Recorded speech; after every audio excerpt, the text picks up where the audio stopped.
বাংলাদেশের সড়ক পরিবহনে যত দুর্নীতি, ডিজিটাল বাংলাদেশ, ডিজিটাল সিগন্যাল বাতি ঢাকার শহরে একটাও নাই। সব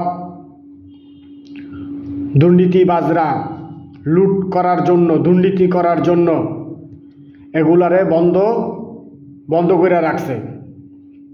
ডিজিটাল বাতি, ডিজিটাল সিগন্যাল বাতি, যত দুর্নীতি বাংলাদেশে, যত অরাজকতা এই সড়ক পরিবহনে, সড়কে, বাংলাদেশের সড়কের ভিতরেই সব কিছু দুর্নীতি, যত কিছু চাঁদাবাজি, দুর্নীতি, ঘুষ এই সড়কের ভিতরে চলছে। সড়ক পরিবহন মন্ত্রণালয় এটার পদক্ষেপ নেওয়ার দরকার, ইমার্জেন্সি।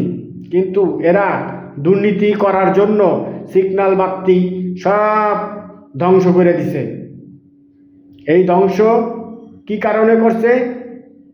রাস্তায় দুর্নীতি করার জন্য।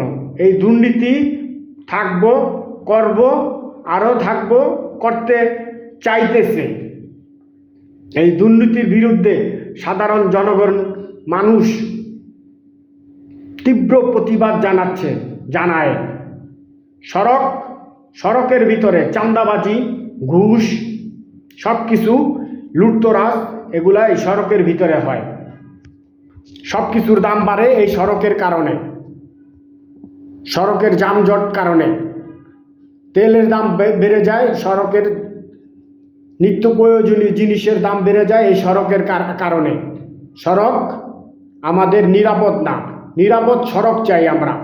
আমরা সব সময় নিরাপদ সড়ক চাই। প্রিয় দেশবাসী, আসসালামু আলাইকুম। তীব্র প্রতিবাদ গড়ে তুলুন।